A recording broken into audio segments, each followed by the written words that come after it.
Okay, so there is some, yeah, you can explore, we can see how what is said is true by, practicing the philosophy. But just exploring on our own without any reference.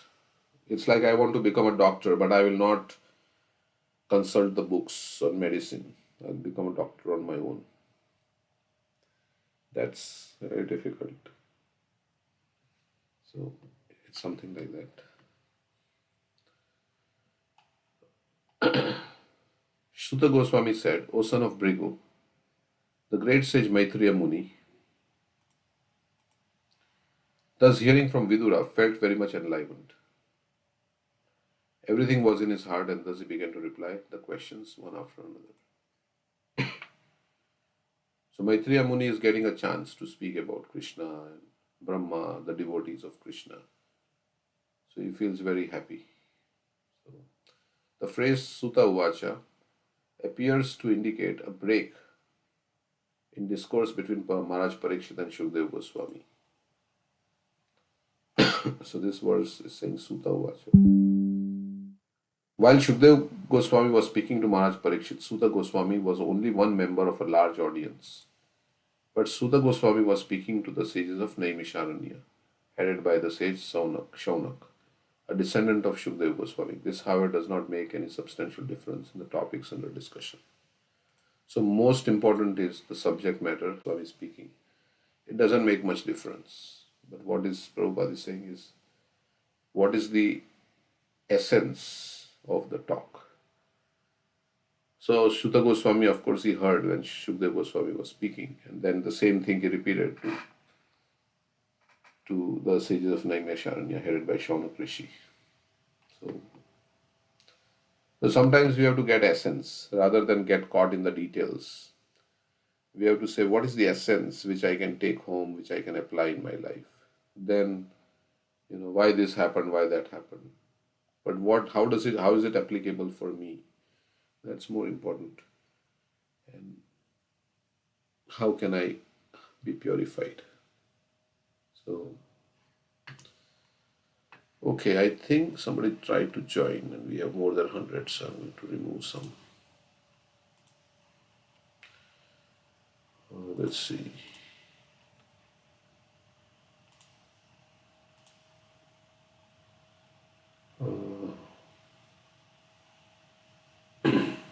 Is the voice okay now?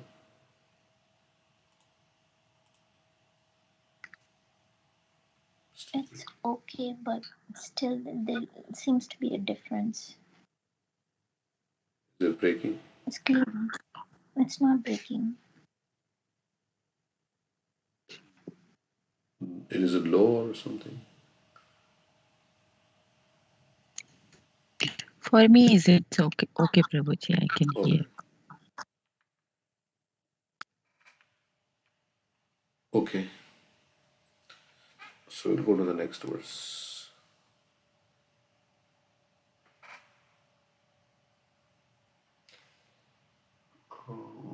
My phone is going to run out of battery. This one.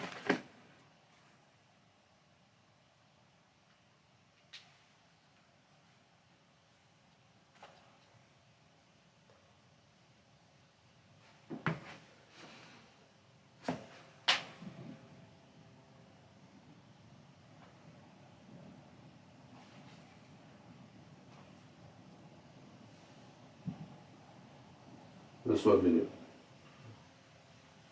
Let's see.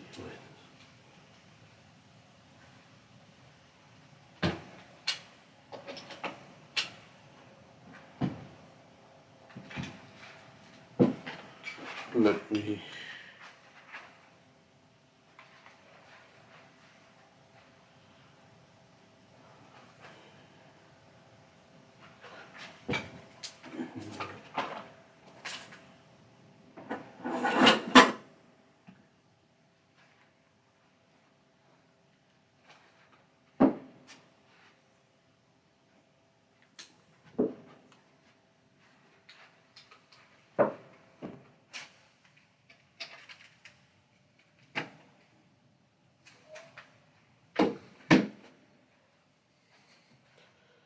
Okay, sorry about that.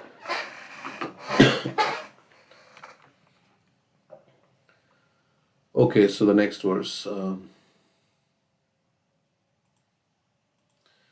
The greatly learned sage Maitreya said, O Vidura, Brahma thus engaged himself in penances for 100 celestial years, as advised by the personality of Godhead, and applied himself in the devotional service to the Lord. That Brahma engaged himself for the personality of Godhead Narayan means that he engaged himself in the service of the Lord. That is the highest penance one can perform for any number of years. There is no retirement from such service, which is eternal and ever encouraging. So he performed penance after Vishnu left. Then he performed penance for 100 celestial years.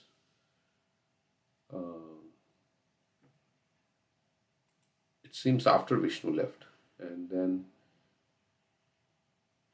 he probably got enlightenment more. I don't know. It says, thereafter Brahma saw that both the lotus on which he was situated and the water which the lotus was growing were trembling due to a strong, violent wind. So Brahma was on the lotus was moving because there was a wind. The material world is called illusory because it is a place of forgetfulness of the transcendental service of the Lord. Thus, one engaged in the Lord's devotional service in the material world may sometimes be very much disturbed by awkward circumstances. There is a declaration of war between the two parties, the illusory energy and the devotee. Sometimes the weak devotees fall victim to the onslaught of the powerful illusory energy. Lord Brahma, however, was sufficiently strong by the causeless mercy of the Lord, and he could not be victimized by the material energy, although it gave him cause for anxiety when it managed to totter the existence of his position. Krishna says his Maya is very powerful. And Your voice is still breaking, Prabhuji. is I'm it not breaking? sure it's for me only or. Sugandha Mataji, it's breaking for you too? In the middle, it breaks, but Okay, a so few seconds. let me, maybe somebody else can read. I don't know. Let me change another network to see. I think it would be fine, Prabhu. Not breaking, but what? Sorry, I was I'm saying it's very clear and loud, but it's Mm, not too bad even. It is not. It's not not too clear. bad. It's Yeah, not but it's not perfect. clear. Maybe Right. because of the internet connectivity, like before, but still be able to get everything. Okay. So you can continue if there's no other network. Let me see if I change to the other network.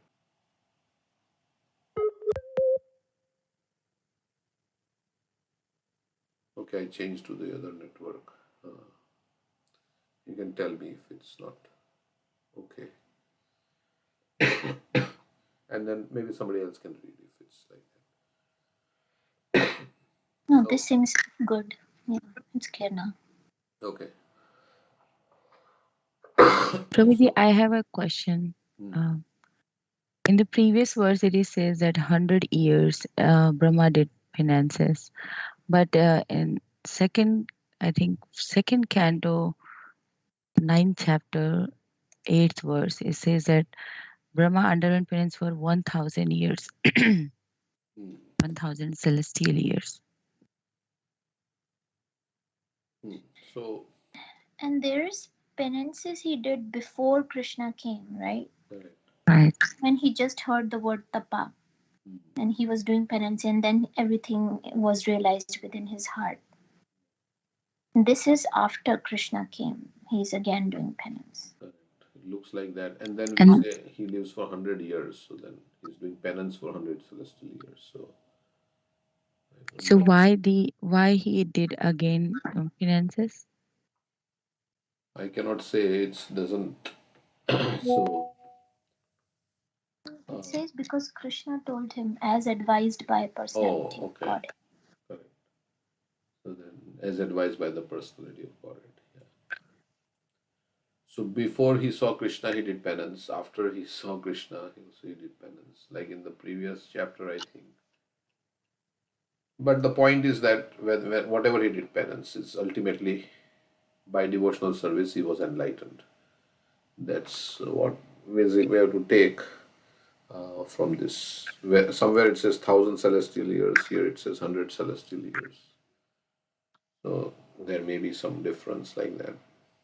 I don't know. But that's what I was saying. The essence is that he got enlightened only by performing devotional service. And Prabhupada says here that Maya is very strong, and unless one is very strong in devotional service, one will not be able to overcome the onslaught of the powerful illusory energy. So, Brahma had some anxiety, but he could not be victimized by the material energy because he had done a lot of penance and he was strong in devotional service. So, so we have to take shelter of Krishna more and more. Desire to take shelter of Krishna very tightly. And then we'll be less and less victimized by the illusory energy. When shelter of Krishna is not so strong, we have not, then we can be victimized. And generally it happens in the beginning, but as the devotee becomes stronger in bhakti, Krishna gives him intelligence and everything like that in the heart. So, yeah, I'm in no way trying to minimize this 100 celestial years. Yeah, but here again he engaged, and I was thinking, well, Brahma lives for 100 years, so the celestial years is his time, Brahma's time, and then.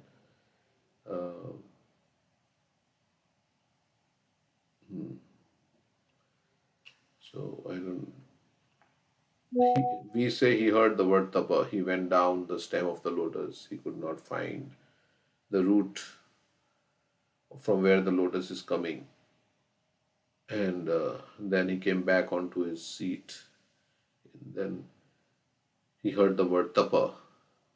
And then he meditated for a long time. And then from his heart, he was enlightened by Krishna. Like that we say. Here Vishnu personally is coming, talking to him also. So maybe that's a revelation in the heart also. So, sure.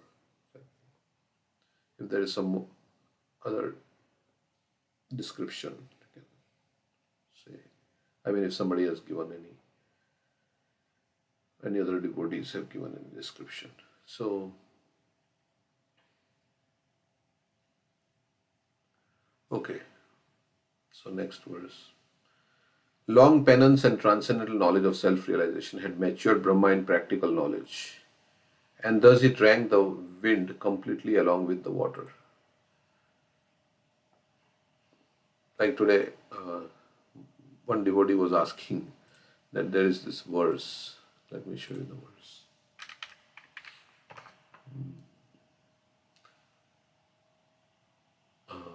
One minute.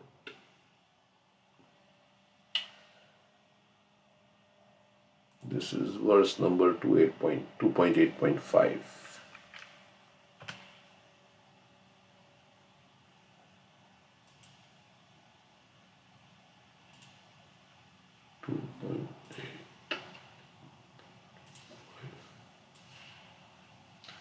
This verse says, the sound incarnation of Lord Krishna, the Supreme Soul, enters into the heart of a self-realized devotee, sits on the lotus flower of his loving relationship, and thus cleanses the dust of material associations such as lust, anger, and hankering.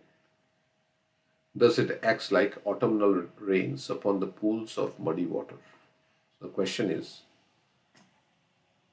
well, if the devotee is already self-realized, then it says the sound of incarnation of Lord Krishna, the Supreme Soul, enters into the heart of a self-realized devotee. So maybe he has some contamination still left. So if he's a self, huh? Yeah. Yeah, sorry, go ahead. Complete. No. So that was the question, and We then missed it because your voice broke. Can you repeat the question? voice broke again. Yeah, in the middle it's breaking, but it's okay. We are able to get most of it. No, this verse is saying that the sound incarnation of Lord Krishna enters into the heart of a self-realized devotee. So if the devotee is already self-realized, then how does it cleanse lust, anger, and hankering? Because he doesn't have lust, anger, and hankering in him. Means that Srimad Bhagavatam is being properly understood by those who are self-realized. Yeah. It's entering the heart of those who have become self-realized. Yeah, yeah. I mean, yes, but literally, if you take it, says enters into the heart of a self. So I'm a self-realized devotee, let's say, and then the sound is entering into my heart, and then it cleanses the dust of material association, such as lust, anger. But then I cannot be called as a self-realized devotee because there is lust, anger, and hankering in me. So that's what he was So trying. we are on the we are on the path of self-realization. At least we have understood that the goal of life is self-realization. Correct. Yeah, but it's too much in the technical details. Correct. So like that, sometimes if we look into that's what I was trying to say. That if we Yeah, I mean, you should not. We understand, right? The message, essence, message, as you that say. the essence is the important thing. It's, but yeah, technically it's speaking, yeah, how is that? Right. So if it's self-realized, and then because we understand with our, like logically, but we have to. The understanding is that, yeah, one becomes self-realized by hearing the Bhagavatam because it cleanses the heart of lust, anger, and hankering, and not only, yeah. So okay, so the next verse. Is it breaking now? I can change it back to some other. I have No, to. it's Prabhuji. It's good. Yeah. Okay. Long penance and transcendental knowledge of self-realization had matured Brahma in practical knowledge, and thus he drank the wind completely along with the water. Um,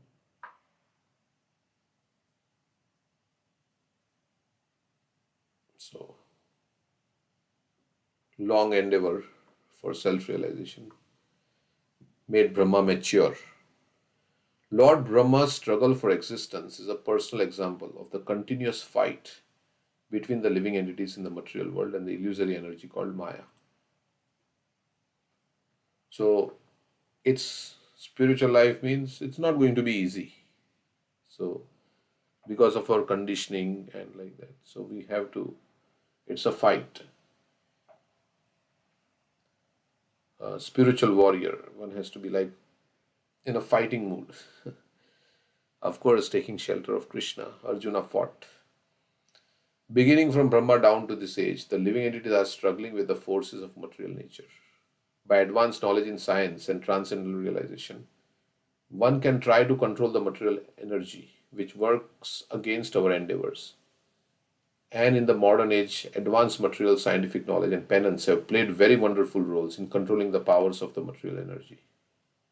Such control of the material energy, however, can be most successfully carried out if one is a soul surrendered unto the Supreme Personality of Godhead and carries out his order in the spirit of loving transcendental service. So, if we surrender to Krishna, then we can overcome this material energy.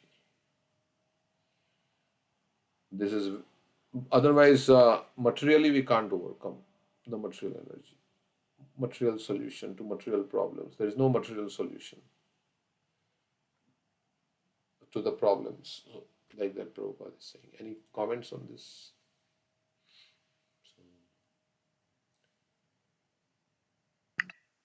Devyesha Gulmema Mama Yadaratya. Mameva ye prapadyante mayametam taranti. So on our own we cannot. We are fighting. We have to fight, but Krishna's mercy. But it's not going to be easy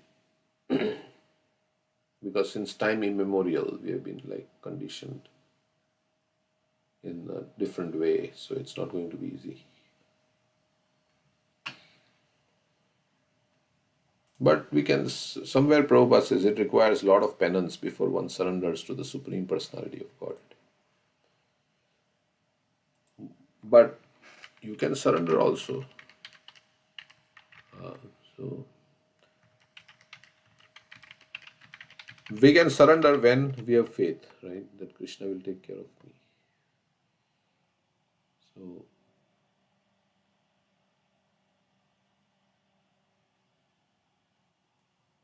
So we have to. Yeah,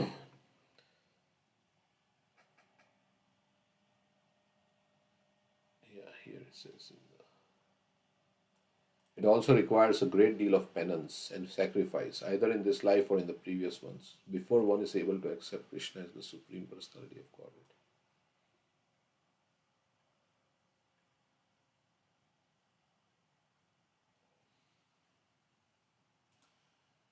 Means if you accept, of course, we say we accept, but when you really accept, then you surrender to Krishna. That's the thing. Ultimately, in the Bhagavad Gita, Krishna says, Janma karma chame divyam evam yoveti tatvataha. Those who understood this. One who is factually convinced of this opulence of mind engages in my unalloyed devotional service without any doubt. Of this there is no doubt, something like that he says in 10.7. Krishna is saying that one who knows my position, then he will surrender to me completely, fully. That's why it's not easy. Although Prabhupada said, yeah, you can surrender in a moment. So in 10.7, Etam vibhutim yogam cha mam yo veti tatvataha, means in truth, one who has realized, so will vikalpena yogena yujyatena atra sanshaya. One who is factually convinced of this opulence and mystic power of mind engages in unalloyed devotional service. Of this there is no. And Krishna is also helping us, right, by giving us assurances. Don't worry, I will take care of you. Don't worry about your past sins. I will protect you from all past sins. You just take my shelter. So he's telling that I'm your security. But we have to have faith, right, that the security Krishna is giving is for real. So that's why, then only you can surrender. So that's where faith comes in.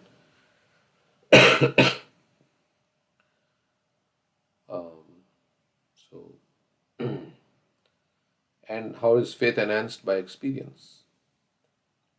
So we see others who have surrendered to Krishna, then our faith increases.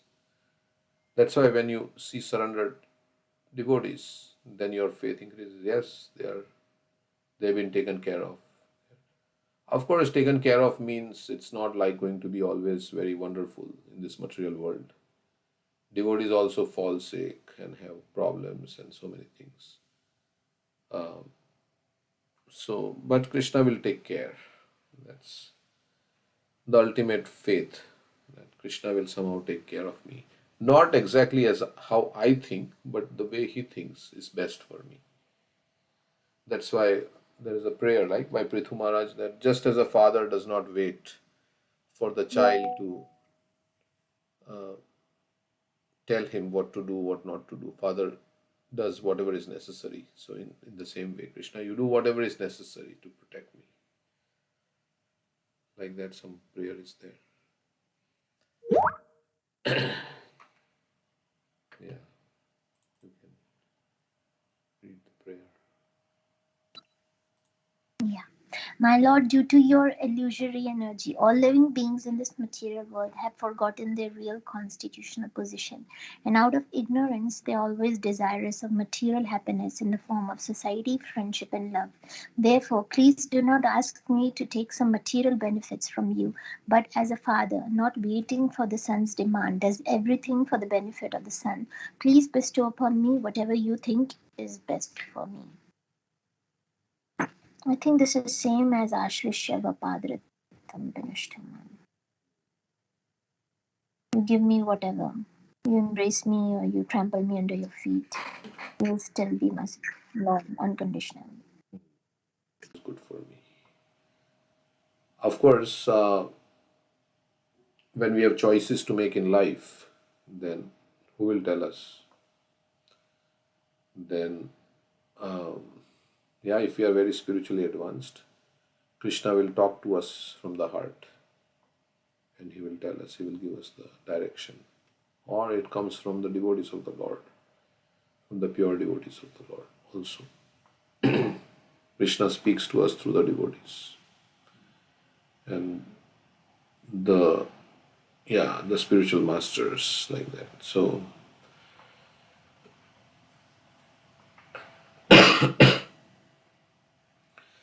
yeah. And in within the heart as the Chaitya Guru also.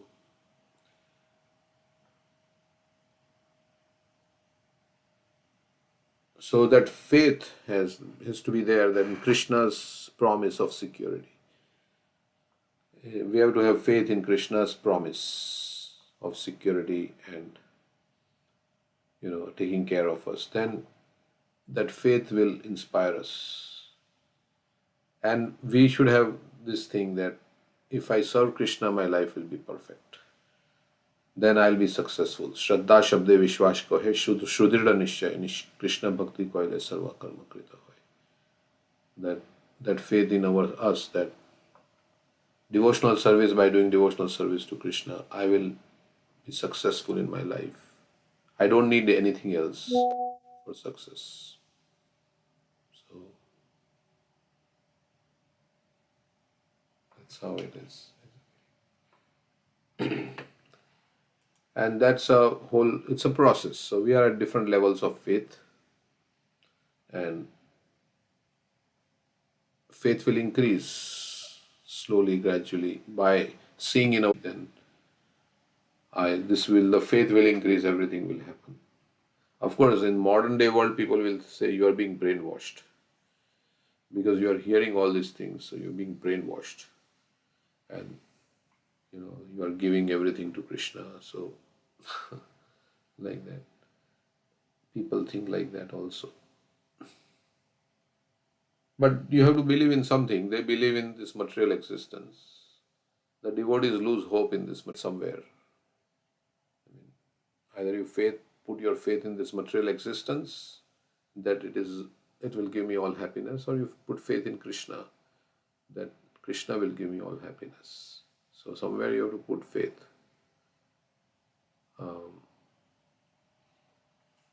So they are also putting faith. Those who are saying they have their faith. They are being brainwashed by the material energy into believing that this material life is very amazing and very wonderful, where it is not. The illusory energy has made them feel like that. So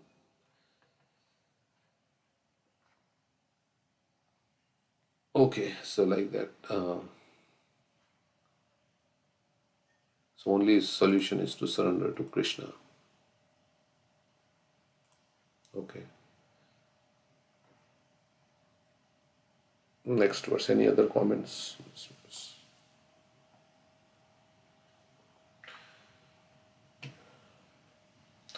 And by speaking about this, by hearing like this, then we'll become more and more convinced also. Thereafter, he saw that the lotus on which he was situated was spread throughout the universe, and he contemplated how to create all the planets which were previously merged in that very same lotus.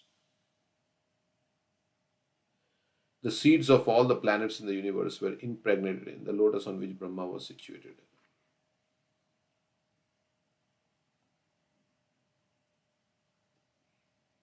All the planets were already generated by the Lord, and all the living entities were also born in Brahma. The material world and the living entities were all already generated in seedling forms by the Supreme Personality of Godhead. And Brahma was to disseminate the seedlings, same seedlings all over the universe. The real creation is therefore called Sarga, and later on the manifestation by Brahma is called Visarga. So everything was provided by the Lord. He just had to carry out the function. Even the intelligence of Brahma was provided by, he was empowered. So, and all the ingredients were there to create. So he just now has to act on it and get the credit. Arjuna. Thus engaged in the service of the Supreme Personality of Godhead, Lord Brahma entered into the world of the lotus. So all the planetary systems were in the lotus, he says, which were previously merged in that very same lotus. Thus engaged in the service of the Supreme Personality of Godhead, Lord Brahma entered into the world of the lotus, and as it spread all over the universe, he divided into 3 divisions of worlds and later into 14 divisions.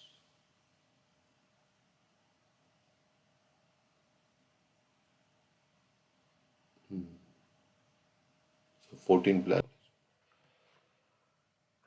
Because of his pure devotional service, he is very exalted.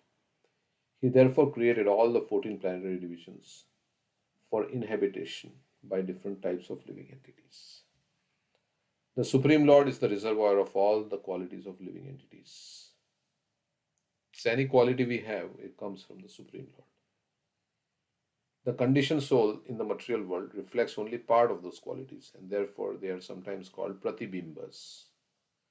Reflections, pratibimb. These pratibimb living entities, as parts and parcels of the Supreme Lord, have inherited different proportions of his original qualities. And in terms of their inheritance of these qualities, they appear as different species of life and are accommodated in different planets according to the plan of Brahma.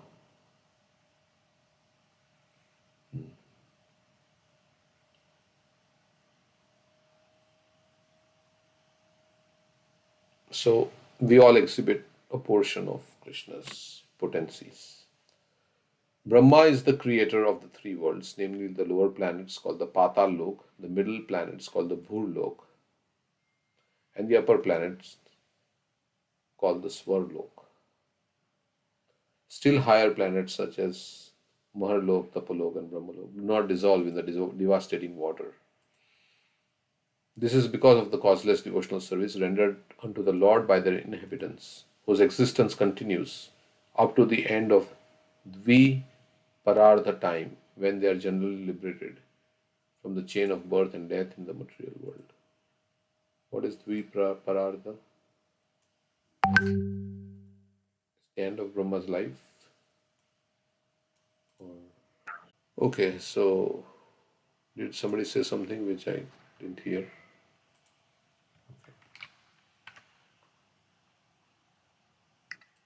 No, Prabhuji. Okay. So they are saved because of their pure devotional service, and they don't go. They are not destroyed. Okay. After millions and millions of years. Okay, so the lower planets are destroyed at the end of Brahma's day.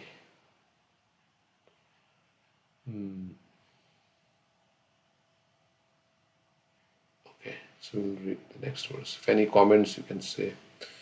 Vidura inquired from Maitreya, O my Lord, O greatly learned sage, kindly describe eternal time, which is another form of the Supreme Lord, the wonderful actor. What are the symptoms of that eternal time? Please describe to us in detail. Okay, so time is Krishna's energy. So he's telling, please tell us about time, which is another form of Supreme Lord. Kalosmi, Krishna says, I am time, I am. I've come to destroy everyone. As time will move on, we will be out of this body. and everything will be destroyed in due course of time. Even transcendental knowledge gets destroyed with time. Sakale neha mahata, yogo nashta parantapa. So in this material world with time, many things come and go. It's like, you know, a mela or some lot of people come during the mela, and then when mela is over, then everybody's quiet. So it's like that life very seriously, material life, because it is like a bubble in the ocean. It is going to burst.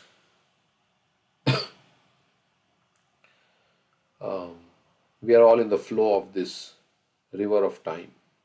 We are flowing. But if we use our time properly, then we will go to the shore, which is the back to Godhead. Otherwise, we'll keep flowing in this time, getting recycled again and again in different species of life, in different bodies. So, if we use time properly, then we'll go to the spiritual sky, spiritual world. That's what Bhagavatam says. Right? So, otherwise, we'll continue to flow in this endless river of time in this material world. Since time immemorial, life will continue in this way. Millions and millions of years, and then it will not give us, it will give us some happiness, but it will give us misery in the form of death, old age, and disease. So, we don't want to settle for a mixed bag. We want like unadulterated milk. We don't want milk which is mixed with a lot of water. We want unadulterated happiness. We don't want this mixed happiness. Little happiness, then things fall apart. Then you have to struggle very hard to fix it. Then it falls apart. It's like you patch something and then again it breaks. Then you again patch it up. And when you patch it, you feel like it's very good. It's like that. This material world life is like that. Prabhupada says it's a patchwork of what is that? Material existence is a patchwork of activities to forget the perpetual misery. So we don't want to do patchwork solution. We want to get permanent relief. So that's why whatever remaining years of our life are there, we should fully dedicate it to Krishna consciousness. That's how ideally I'm saying this, but that's how it should be. The remaining years of our life, which are very small, 20, 30 maybe, which is nothing in terms of eternal time. So this remaining years of life, whatever we have left, how time passes so fast in this world. So we should dedicate this few years of our life that are remaining to service of Krishna, completely try our best in that. That's basically what it is. Because time is very short, and if you have urgency, then you can take it very seriously. Death can come anytime. It's like a cobra that is sitting next to us. It has raised its hood, and anytime it can bite. It is just looking at you. But we are watching the TV. Some devotees give an example like that. Then the cobra is sitting next to you, but you are so engrossed in watching the TV that you don't realize that cobra is going to bite you anytime. It's a poisonous cobra. So like that, death is just around the corner. And that way you can make spiritual advancement. When you feel the urgency that, my time is very short, then you can do what is essential.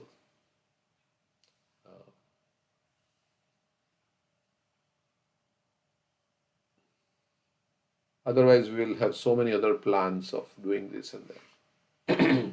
And that will distract us from the goal of life. Of course, I'm not saying like we don't have to take care of our situation, but we can become engrossed in so many things in this world. It's very entangling.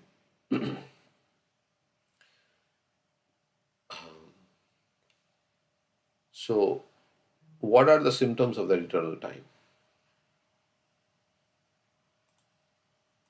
The complete universe is a manifestation of varieties of entities, beginning from the atoms up to the gigantic universe itself. And all is under the control of the Supreme Lord in his form of Kala or eternal time. Our karma also will fructify with time. We may be in a very nice situation or very bad situation. It may become better, or from good it may become worse. Generally, it becomes worse as years go by. Your health starts failing, right? So it becomes worse. But those karma will fructify with time. I may be healthy, but tomorrow I may get into an accident, or tomorrow I may have some disease. So karma is very tricky, and the controlling time has different dimensions in relation to particular physical embodiments.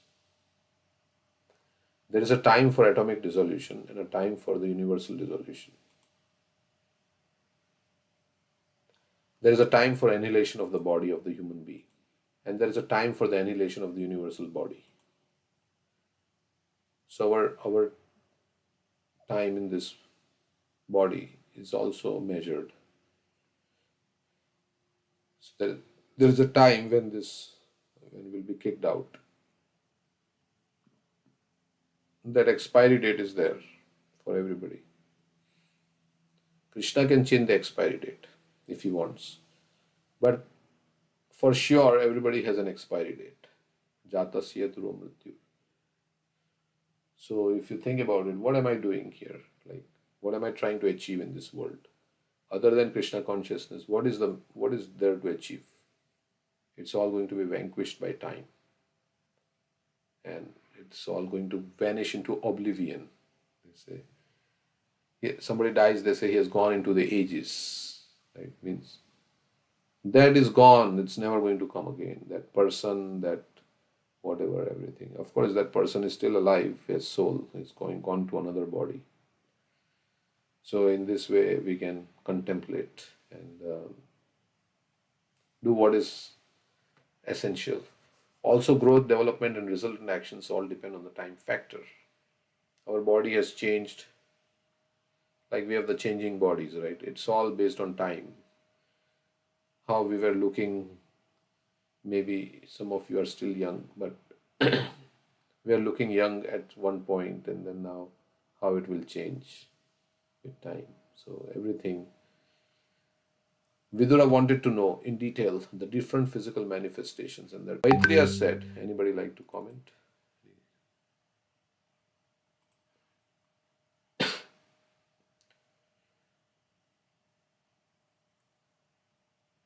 So time is the most valuable, right? Prabhupada would say many times in his lecture that this 8 a.m. on 15 January is gone. It will never come back. So time goes from the present into the past. And so whatever we have to do, we have to do. Many lectures he says like that. So time is of the essence.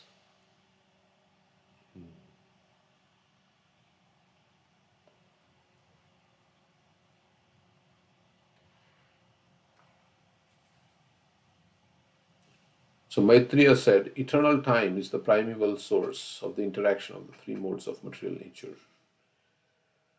It is unchangeable and limitless, and it works as the instrument of the Supreme Personality of God for His pastimes in the material creation. So this moon that we are seeing, this moon and the sun, they have been since ages, right? So many yugas have gone and come, but the same moon is there, the same sun is there.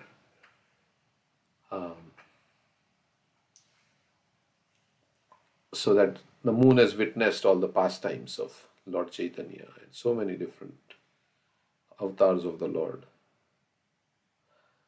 Is described as one of the witnesses. So time is moving and it is unchangeable. There is no end to this time, right? Can you say now time stop? I don't want time to move forward. If we could do that, it would be very nice. We would stop aging. If time were to stand still, then we would not age and we will not. But time is moving and you cannot stop time. So the impersonal time factor is the background of the material manifestation as the instrument of the Supreme Lord. It is the ingredient of assistance offered to material nature.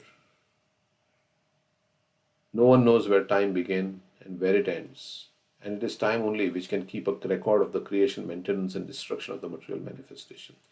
This time factor is the material cause of creation and is therefore a self-expansion of the personality of God. Time is considered the impersonal feature of the Lord. The time factor is also explained here by the modern men in various ways. Some accept it almost as it is explained in the Srimad Bhagavatam. For example, in Hebrew literature, time is accepted in the same spirit as the representation of God.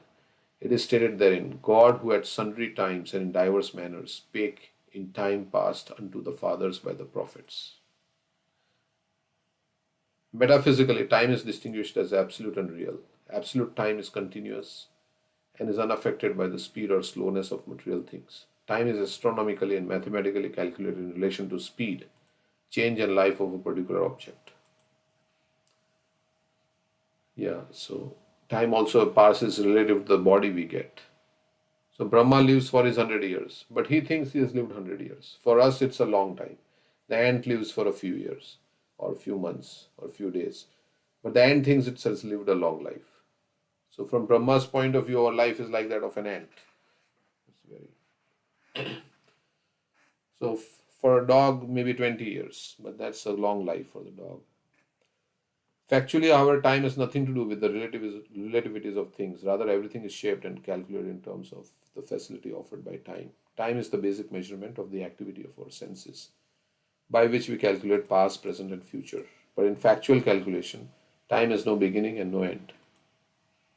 Chanakya Pandit says that even a slight fraction of time cannot be purchased, and therefore even a moment of time lost without profit must be calculated as the greatest loss in life.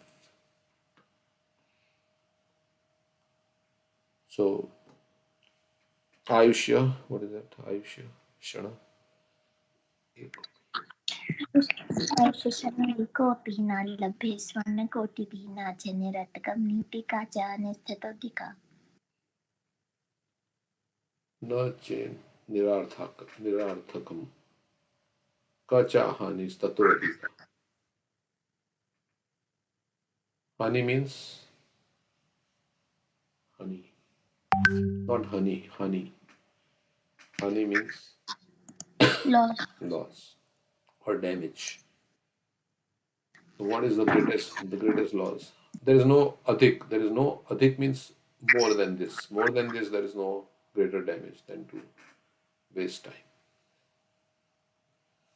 So time is meant to basically take us to the lotus feet of Krishna.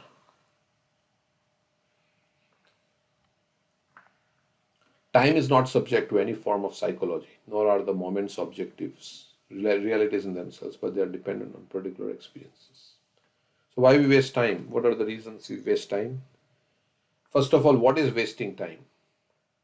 When do you consider that you have wasted time? Or, well, that will depend on your values. For instance, if something is very important to you and you spend time in that, then you will think it's not a waste of time. It is something very essential. But for somebody else who doesn't value that thing, it is a waste of time. So, for instance, going to a movie, let's say, for instance, just an example. It's a non-Krishna conscious movie, and you're going to that movie. For the person in material consciousness, it's not a waste of time because he's getting entertainment, he's getting joy. But for the devotee, it's like a waste of time. What is this? It's not talking anything about real life, it's taking me to an imaginary world. and showing me all imaginary things. It's a waste of time. But for that person, he feels, yeah, I spend my time. It's so, he likes to remember also, that was so nice time. I went to this movie, and like that. He feels very happy about it. But for the devotee, he feels, oh, this is like waste of time.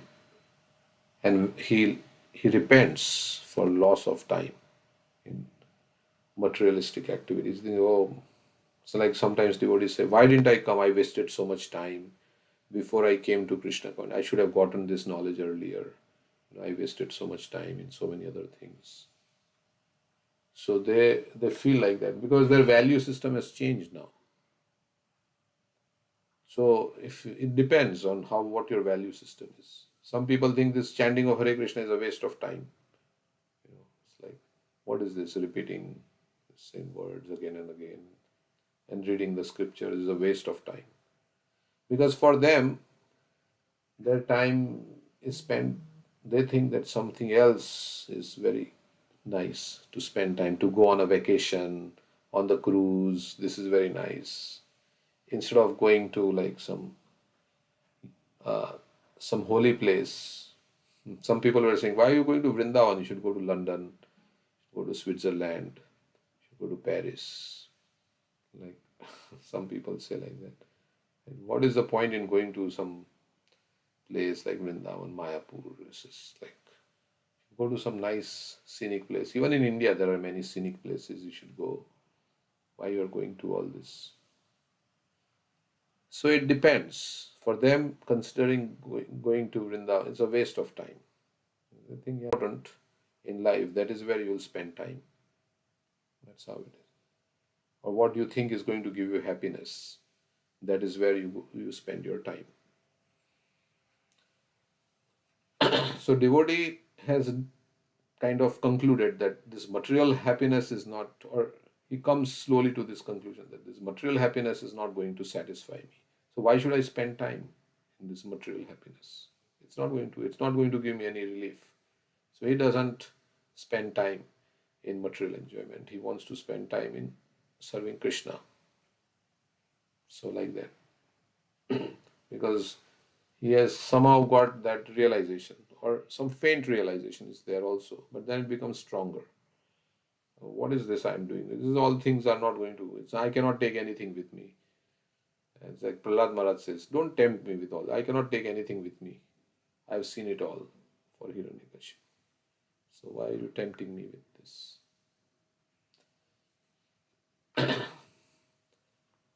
So it depends on how we are, what our consciousness is, and that's how we spend our time. Time is not subject to any form. Yeah. So, yeah, I was saying, so there is a difference between the the spending and investing the time. So those who are as you said, that the non-devotees are spending the time. So those who spend the time, it will never come back. But the devotees never do that. They are not just spending the time; they are investing the time in doing the devotional service. So if we do investment, we will, we'll get some return. So we do investment in devotional service, and we know that the devotees knows that we can't take anything at the time of death. Death will come sooner or later. Everyone has to die, and only the devotional service what we have done throughout our life, this is the only ever come back. So similarly, if you spend the time, you just spend it will not come back. But if you invest the time, it will come back with return. It says that they're just saying also time and tide waits for none. So yeah, we every day, the 24 hours in a day, we spend, or it depends our consciousness, we are spending our time or you are investing our time. So for the devotees, there is the time they utilizing the time and invest in devotional service of the Lord. Correct. Yeah. Like there is something going on spiritual, and if we don't go there, then we think something else is more important. I better spend my time in something else, because this is not so important. Like some let's say some program is there, something is there about Krishna, and like uh, somebody says, no, I have to go to the birthday party. So you are spending your time in the birthday party because you think that is more important than, that is the obstacle on spiritual life, is to think that something else is more important than self-realization, than serving Krishna. So I was saying that you spend your time where you think that thing is more important than something else. So that's where you spend your time. What is most important to you, that is where you will give your time. Because that is where you give your heart, and that's where you will give your time also. So that is why, yeah, that's considered an obstacle in spiritual life, to think that other things are more, they will give me more joy or more happiness than Krishna consciousness. Yeah, Hare Krishna Prabhuji. yeah, go Said paragraph. Srila Prabhupada writes, time is distinguished as absolute and real. And I think I'm just focusing on the word absolute, and which doesn't change, which is not affected. Even further, Srila Prabhupada says absolute is unaffected by the speed or slowness of material things. And at least in this material world, we understand time in terms of clock, where we see time is changing every second, right? Or at least that's what our perception is. So how to understand the absolute word here, Prabhu, that is, which is not affected? Absolute time is continuous. What do you want to say? Like Krishna says, Kalosmi, right? Time I am. So Yeah. Krishna is time. Krishna is absolute. Time is causing a destructive effect. Time is not changing. Time is making it is causing destructive effect. It is causing changes, but it itself is not changing. Like it is eternal. It has ever been, like from time immemorial, and will continue to be. Is that what you are asking? So yeah, I'm just trying to understand this, the time. Then, as you said, Krishna said, I am time. And Krishna says many things, right? I am even moon, I am sun. So many things Krishna says in Bhagavad Gita. So time is the energy, you could say, energy. it's the energy, right? Yeah, that's what I'm trying to understand. Okay, so it's kind of an energy which is impersonal in nature. That's what here Srila Prabhupada writes very clearly. Okay, so that doesn't change, but at least in the material world, relatively what time we see, that keep changing, because that's how we perceive time with regard to even the changes, like body changes, as you explained, body ages over a period of time. Yeah, thank you. Hare Krishna. In spiritual world, what is they say? What do they say? Time is Conspicuous by its absence. absence. Means time is there. We have Ashtakadya Leela, right? But there is no destructive effect of time in the spiritual world. So That's why out of the 5 subject matters, time is eternal. Right? Only karma is temporary. The rest are eternal. yes, yeah. And I wanted to add for the investment of time, as Preeti was saying. Prabhupada says that the devotees are like businessmen. Like businessman, wherever he is, he's always thinking of his profit. And even he's traveling in the car, he's saying, how can I increase my business? How can I increase my wealth? So in the same way, devotees, Vyavasai is how can I increase my wealth of Krishna Bhakti? So he does whatever, he talks to someone, he does any activity, everything he's trying to make a profit. He's trying to increase his wealth of Krishna Bhakti.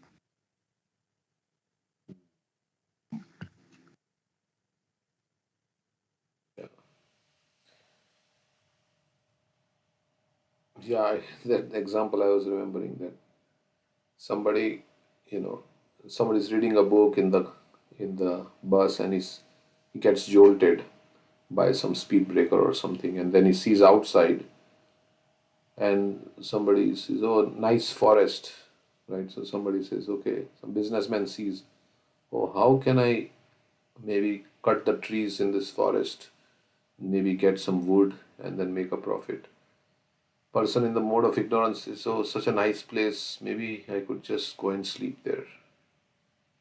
And the person in mode of goodness, he looks at the forest and says, "Oh, such a nice place, maybe I could read Bhagavad Gita in this serene, very peaceful place." So everybody is looking at the same situation, but they are having different desires in their consciousness based on the modes of nature they are afflicted by. So yeah, it's like the same time, but everybody uses it in different way according to their, what they think is very important for them. So the businessman, as you were saying, he thinks, how can I make profit? I mean, so the devotee thinks, okay, how can I purify my consciousness? How I can come closer to Krishna? Yeah. Today is another day to purify my consciousness. How can I become pure? Stones and pebbles and sand, right? Hmm. So, like, if you do the high priority things, like some people say, I don't get time to chant. Hmm. But everybody has the same amount of time. It's just that they're not giving the priority to chanting. And they have other things as priority, as you're saying, because they think those as valuable. So, if you do the high priority things first, then other things will fit in, right, in that story. If you do put the rocks first, and then the pebbles and the sand will all fit in. But if you put the pebbles first and then the sand, the rocks have no place. Hmm. So we Yeah, should do first the high, yeah. correct. Got it. Yes. Yeah, because Krishna controls time also, and the events that happen in our life, everything is controlled by Krishna. So if we give time to Krishna, then Krishna will arrange our life in such a way that we will have, more time for him, right? Something like that. Is that correct to say? Yeah, there is a time expansion that happens. I think Mahatma Das Prabhu was saying, right? The retreat. He'll make us do things faster, like materially, and if we give time to him. Yeah. But for all these, Prabhuji, we should realize this first, that what is good for for us, because sometimes people doesn't realize that Correct. the spiritual realization is the highest one. Why, we have a rare human birth, we have limited time, we have a short life, and we are already entangled in so many, materially, so many things. And in spite of all the, we have, we have all these things, and but so once we realize that, so the realization is important. And if somebody attached or realized, then they will always make time for the, where the mind is. Hmm. Correct. But so it all comes later, when first comes the realization that we should understand that what is beneficial for the human life. Correct. That Sambandha Gyan. Right. When Sambandha Gyan is strong and deep, then the Abhideya is also very, like, strong and powerful, because you have realized, of course we say or we speak, of course, but there is now depths of realization. So there is depths of realization, and you can go deeper and deeper into this realization of Sambandha Gyan, of who you are and what is the relationship with, why you are here, what is the purpose of this life, why you are suffering. So all these things, and your means your desire to become purified, and like that, not just external practice, I'm not saying just external practice, but internally, the way you chant Hare Krishna and everything, also the quality also affects based on your knowledge of the Sambandha Gyan and how deep it is. And so that's why Prabhupada, he kind of brings us back to that point in every other purport like that, so that we understand the importance, as you were saying, of this also. That I'm just passing through why I'm so much into this. And nothing is going to last. My material body is not going to last. So, and here we can't enjoy. In this material world, you can't enjoy. That's a big thing. If you realize that, then you can take up spiritual life. But as long as you are, we are affected by this, so many things in this, we think that there's something very important in this material world. But when we go give up our hope, like that's what they say, materially exhausted. Those who are materially exhausted means they've given up, they're exhausted. Exhausted means they've tried and they're exhausted. Now it's not working out, Like after doing something, you get exhausted, you get tired. This is not worked out. Now I'm Krishna, Kamadi Nam Katina Katida Palita Durnidesha, Stecham Jatamai, na Karuna na Kripa. I'm exhausted with these bad masters. I will give the service up. Of course, I'm speaking. I have to also realize this. But when you are exhausted with these things and some experiences you had in life and you are exhausted with, like Prabhupada said, now even if somebody tells me to go back, I will never.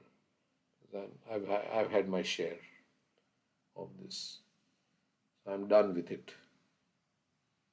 So when you are done with this, then you become materially exhausted, and then you can take up, tightly hold on to Krishna's feet.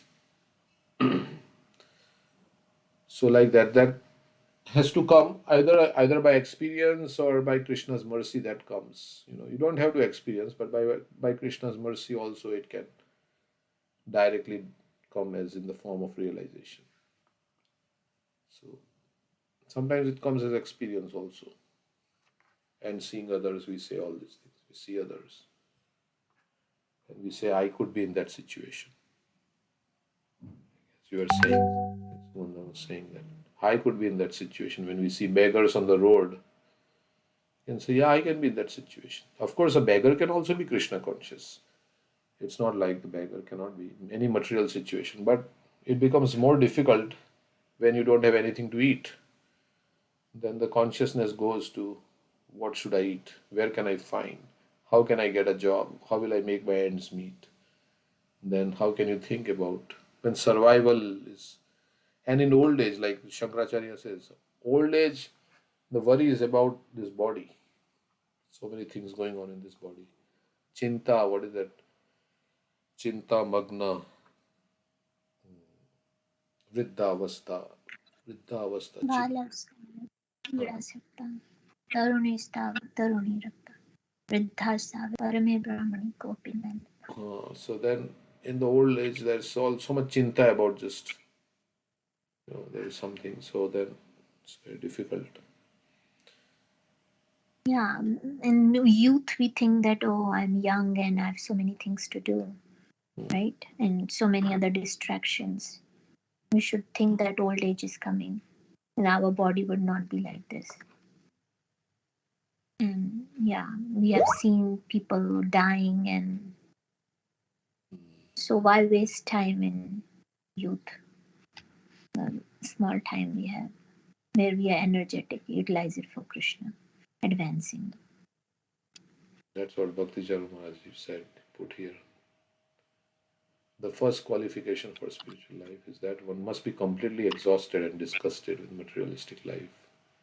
One must fully realize that there is no enjoyment whatsoever in this material nature. Prabhupada told him like that also. So, and yeah. So that's the trick of Maya, that we somehow think that, it will turn out, it may turn out nice for some few years like that, but then it all goes down. And you don't know how old age, how it will come, what will be your situation in old age, where you will be,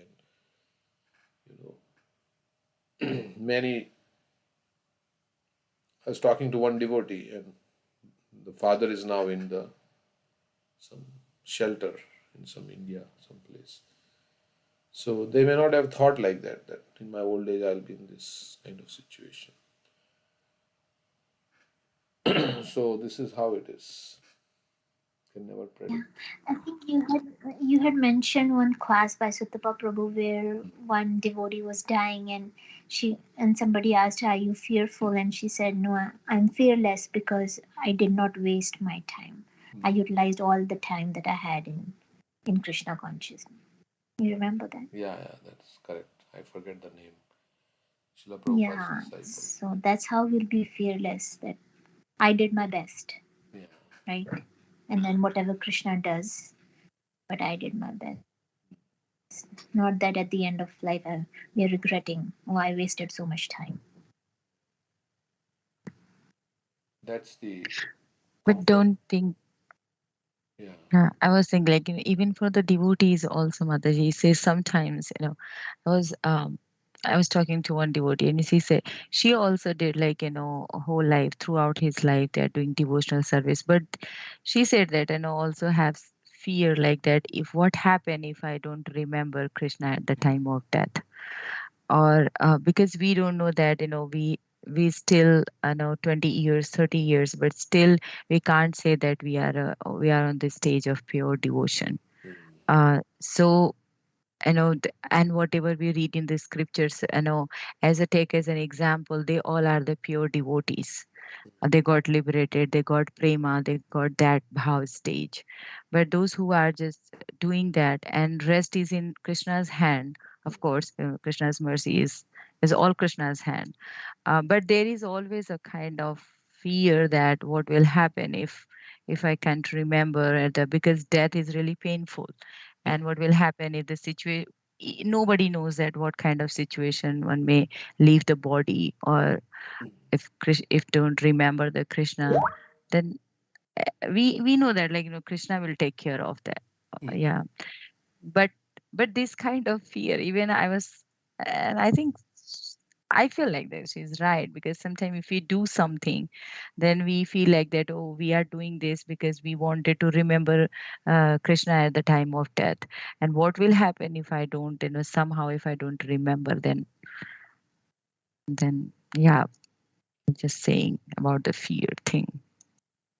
Yeah, both are there. Yeah, that if you have done in your life, then yeah, Krishna remembers. Even yeah, it says if I, yeah, that's the verse. Krishna, I've done whatever I could now, and if we don't finish, then Krishna will give us some situation where we can again be in continuation of devotional service. That hope is also there with the devotee. So that way also you can. And what you are saying is also there in the scriptures by King Kulashekar also is saying like that. He says, what is this? What is the words by King Kulashekar?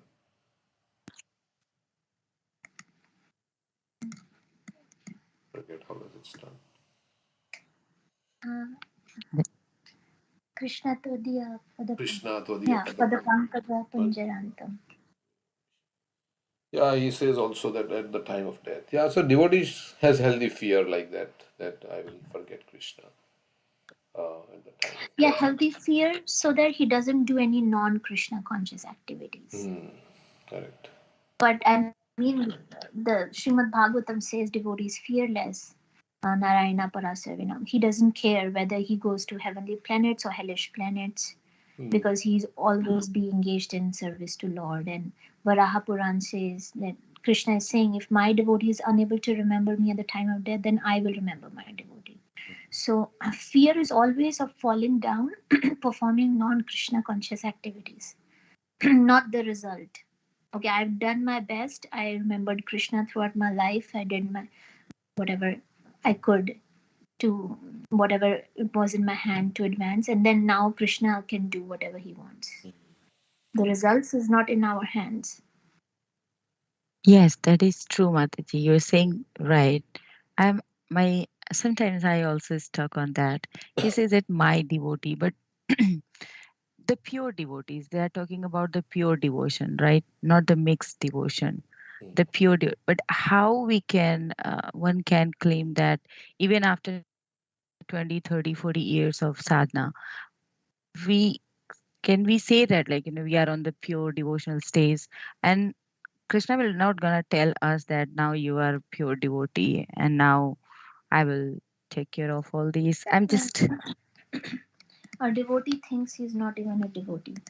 He right. does not have a So drop of love for Krishna. However, devotee is not devotee is not fearful of what would happen to me. He is fearful of uh, forgetting Krishna. He is fearful of what if I do this? It is not good for my bhakti. I may fall down into Maya.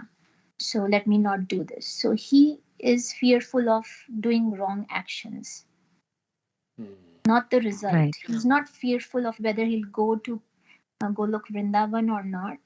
That he's not fearful. He's fearful of if I do something wrong, then I'll forget Krishna. So actions is in our hands, right? Right. Every moment, what we think, what we do, that's in our hands. That's what he's fearful of.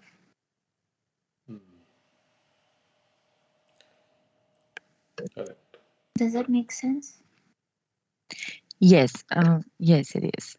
So I was Yeah, saying because sometimes also there is a fear like suppose that if you are not, it's all my questions.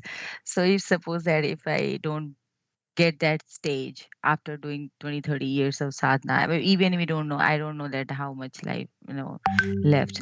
So if I get chance, but there is a biggest fear that if you get another chance, suppose in case, and we don't know the situation, we don't know the kind of we get this bhakti where we took birth, or like, so there is a biggest fear that, so what, no, there for is me, no. we want just to complete this everything in this present life.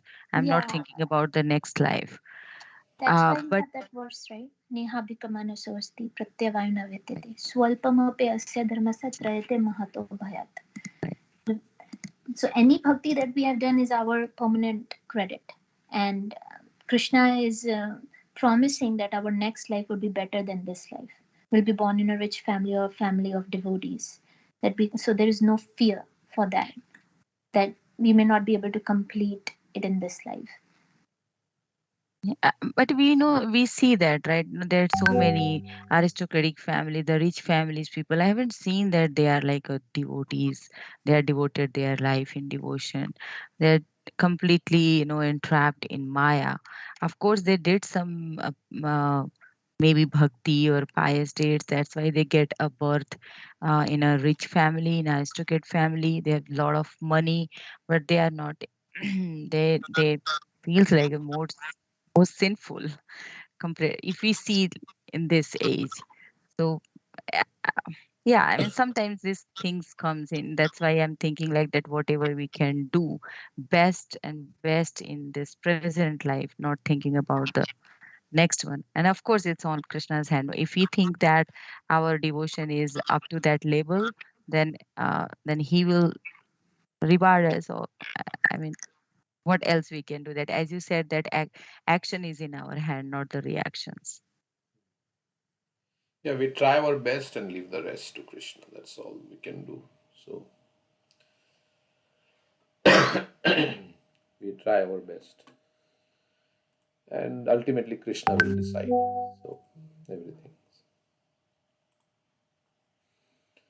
Okay, so let's finish this.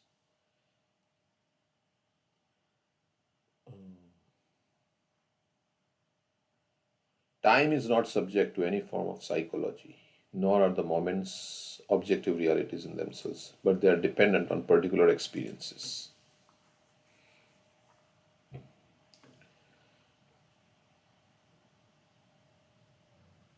I was also thinking about the squirrel and the Hanumanji, right? The squirrel was trying its best, and Hanumanji was doing his best. So So like that, we have to just give our whatever we can. I mean, we have limitations and whatever we can do. What the great souls do, we may not be able to go there like that. But at our level, we are trying. That's what we can do. What else can I do? Whatever I can do at my level of consciousness, and I try to improve, but that also how much, whatever Krishna's mercy, how much he gives, based on that only I can do what I can do. So we have to depend on Krishna. Depending on Krishna, we try our best, basically. That's so. Time is not subject to any form of psychology, nor are the moments objective realities in themselves, but they are dependent on particular experiences. Therefore, Srila Jiva Goswami concludes that the time factor is intermixed with activities, actions, and reactions of the external energy of the Lord. The external energy or material nature works under the superintendence of the time factor as the Lord Himself. And that is why material nature appears to have produced so many wonderful things in this cosmic manifestation. The Bhagavad Gita 9.10 confirms this conclusion as follows. Maya dakshina prakriti suyate sacharacharam hetunanena kaunteya jagad viparivartate. Okay, so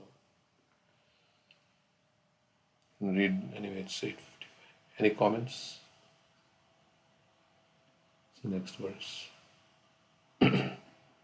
This cosmic manifestation is separated from the Supreme Lord as material energy by means of Kala, which is the unmanifested impersonal feature of the Lord. It is situated as the objective manifestation of the Lord under the influence of the same material energy of Vishnu.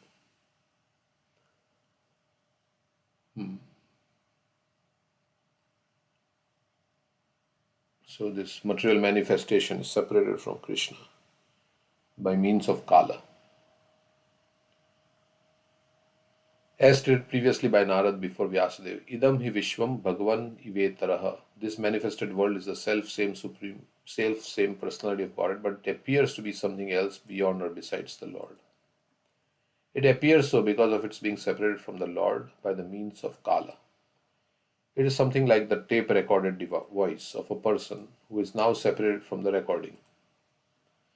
As the tape recording is situated on the tape, so the whole cosmic manifestation is situated on the material energy and appears separate from the Lord by means of Kala.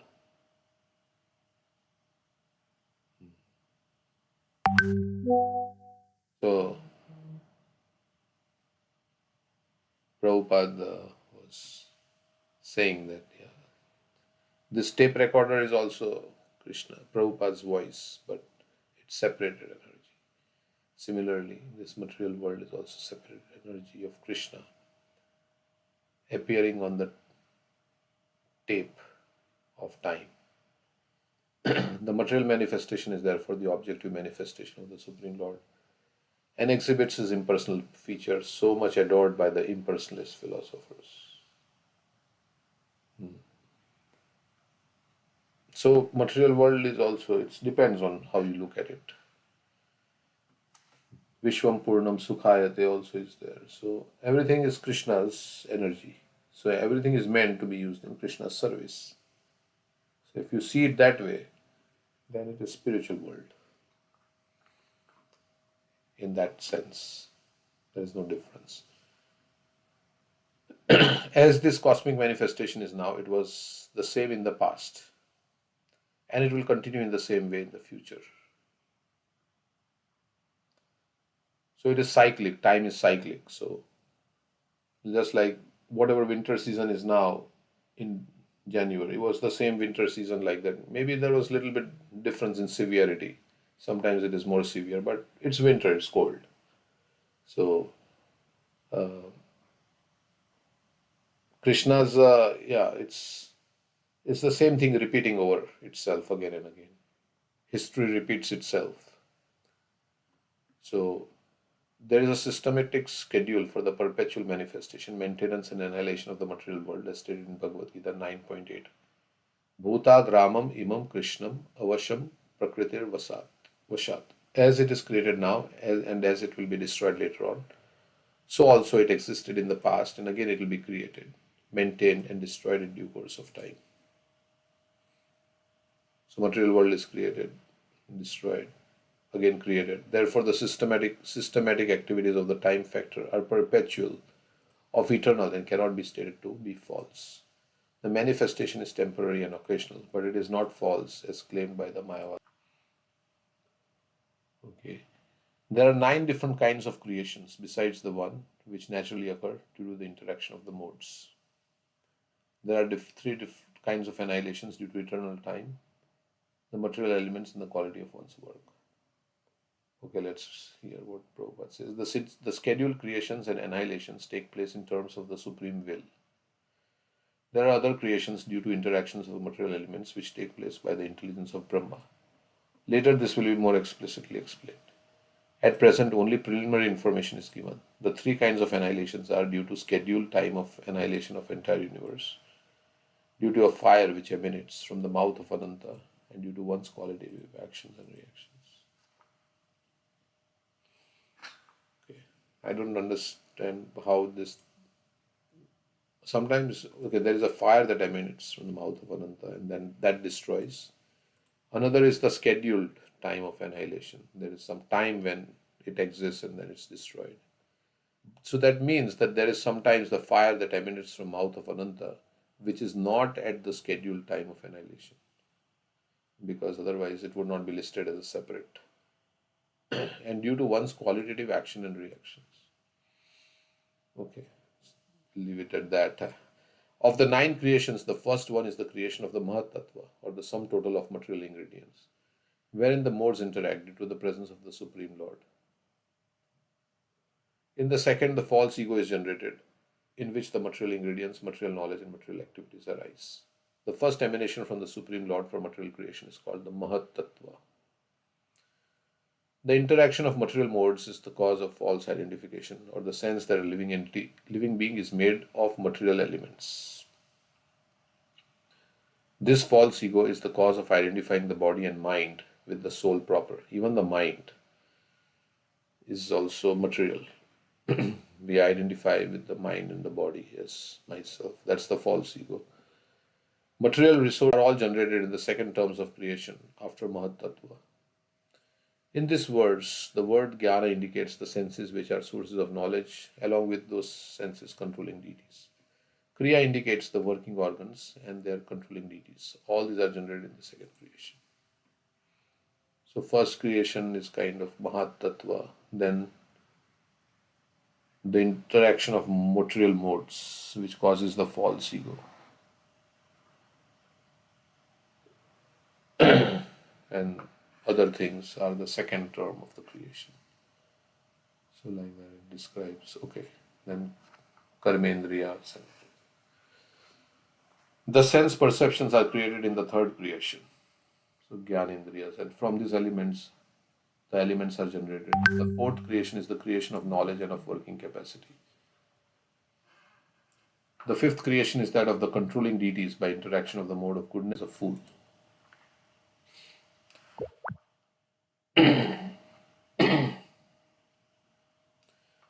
The demigods in the higher planets are called devas because they are all devotees of Lord Vishnu. Vishnu Bhakta Smrito Deva Asuras Tad Viparyaya. This is the definition of who is a Deva and who is Asura. Asura is opposed to the Lord, and Deva means they are favorable to the Lord. All devotees of Lord Vishnu are Devas or demigods, whereas all others are Asuras. That is the division of Devas and Asuras. Devas are situated in the mode of goodness of material nature, whereas the Asuras are situated in the mode of passion or ignorance. The demigods or controlling deities are interested with departmental management of all different functions of the material world. For example, one of our sense organs, the eye, is controlled by light. Light is distributed by the sun rays, and their controlling deity is the sun. Similarly, the mind is controlled by the moon, and all other senses, both for working and for acquiring knowledge, are controlled by different demigods. The demigods are thus assistants of the Lord in the management of material affairs. After the creation of the demigods, all entities are covered by the darkness of ignorance. Each and every living being in the material world is conditioned by his mentality of lording it over the resources of material nature. Although a living entity is the master of the material world, he is conditioned by ignorance, by the false impression of being the proprietor of material things. So what does it mean? Although a living entity is the master of the material world, he is conditioned by ignorance. So it means we are superior to matter, but we are conditioned by ignorance. So the energy of the Lord, called avidya, is the bewildering factor of the conditioned souls. The material nature is called avidya or ignorance, but due to devotees of the Lord engaged in pure devotional service, this energy becomes vidya, the proper channel. So Maya makes a fool out of us, basically. When we are covered by the illusory energy, we become foolish. That's what. And who covered us with illusory energy? Krishna. Why did he cover us with the illusory energy? Because we had a desire to become foolish. We wanted to imitate him. So Krishna covered us with the illusory energy. And just like in the mental hospital, right? You say somebody saying, "I am the Prime Minister of India. I am the President of the United States." So like that, they are all. We think they are crazy.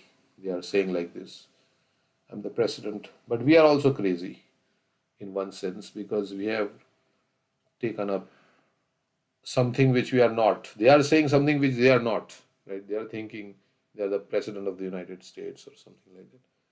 And outside also we are thinking we are sane, but no, we are also thinking something which we are not. In a deeper sense, we are thinking something of ourselves which is not our real identity.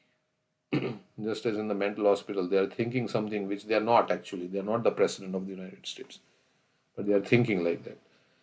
So everybody is thinking in this material world that they are and that's why they are called fools.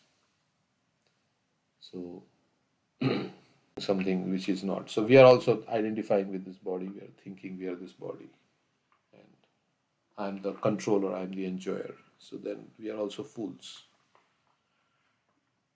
and we have been made into fools so that we can carry out our desire of being like that by the illusory energy. What is that? Maya makes a gatha out of Bhaktivinoda Thakur says like that. Yeah. Vidyara Vilas.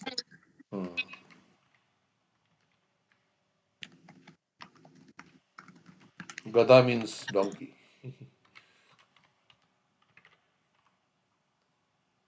Say Gada Samsarela Boja. Please.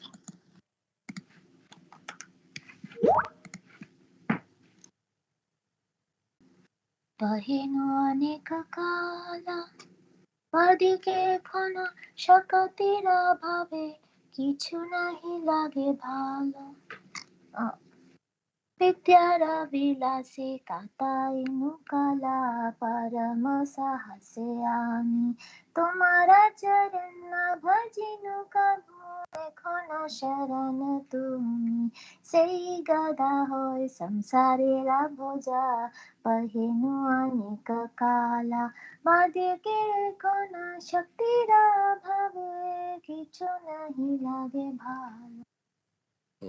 Here is one person who has been turned into such an ass, who for so long has carried on his back the useless burden of material existence. Now in my old age, for want of power to enjoy, I find that nothing at all pleases me. So we are carrying on our back, and that's why we are exhausted. So we have to drop this burden, basically. It's all this burden of this all material desires we are carrying on our back. We drop it, we feel very happy and peaceful.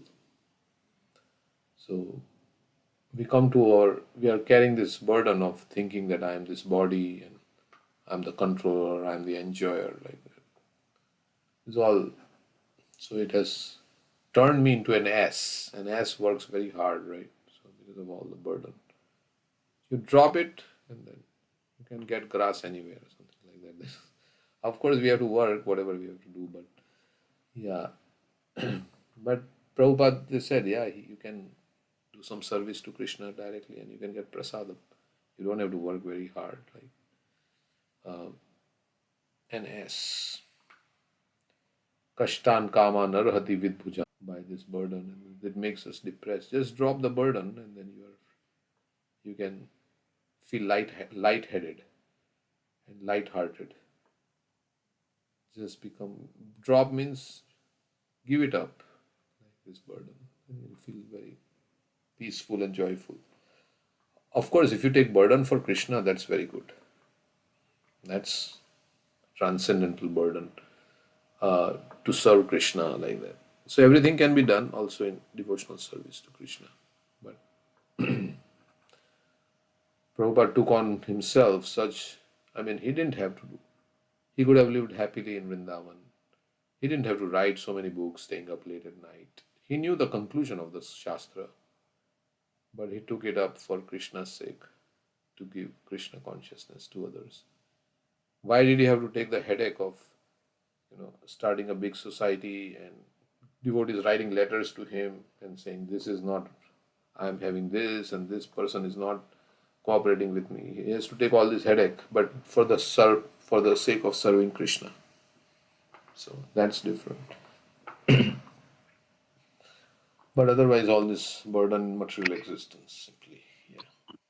Yeah, that's what Rishabdev says, right? Nayam deho deha bhajam kashtan kamana vidbhujami.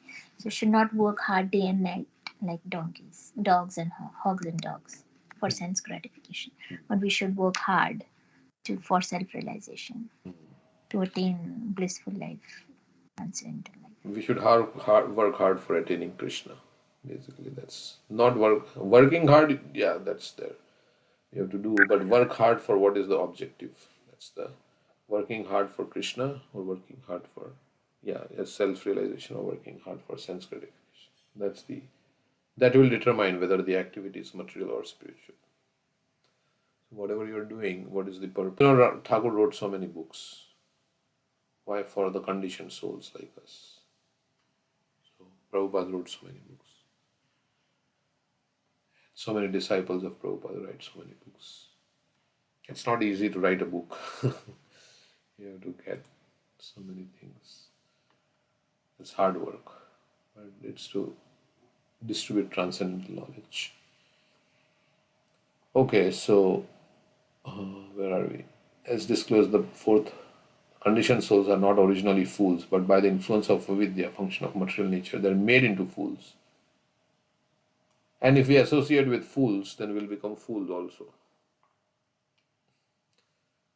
So that is the thing. By the influence of darkness, the conditioned soul forgets his relationship with the Supreme Lord and is overwhelmed by attachment, hatred, pride, ignorance, and false identification. So by the influence of avidya, he forgets, he's put into ignorance, and there is attachment, hatred, pride, ignorance, and false identification. The 5 kinds of illusion that cause material bondage. Hatred is also there. Attachment, hatred, pride, ignorance, and false identity. Okay, it's kind of synonymous. The false identification is the ignorance also. Or ignorance causes false identification.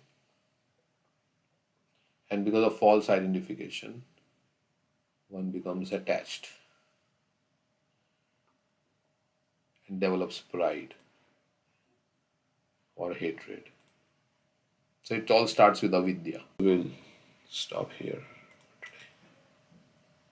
What is that? There is some thing about ignorance. There are 5 asmriti, 5 different aspects of ignorance, avidya.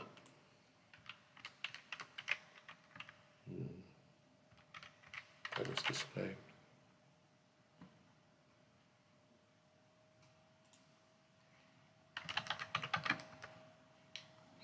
Yeah, the 5 kleshas. This is also mentioned, I think, somewhere in Prabhupada's books. see why this. The 5 kleshas of suffering.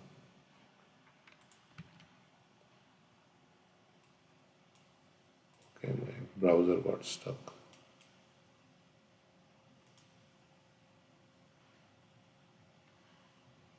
Yeah, one another browser.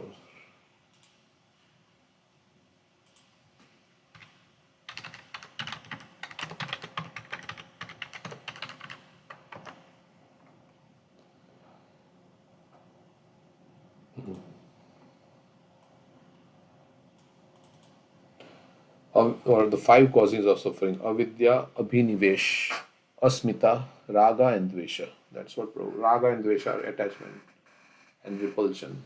Asmita. I think that may be somewhere in Prabhupada's books. Let's see.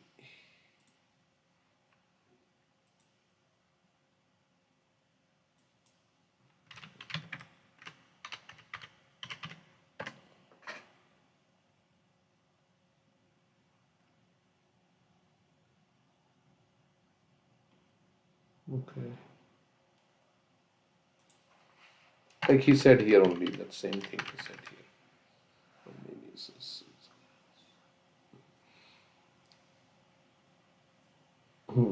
Bhakti Rasamrita Singh.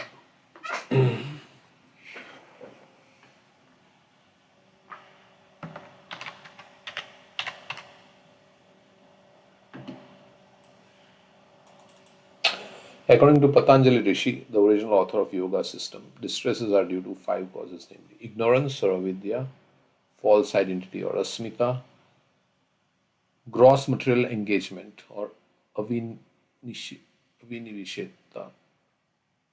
attachment for worldly things for raga, and detachment from worldly things or dvesha. Detachment or hatred, dvesha is like. Okay, so thank you very much. We'll stop here for today. Hare Krishna, everyone.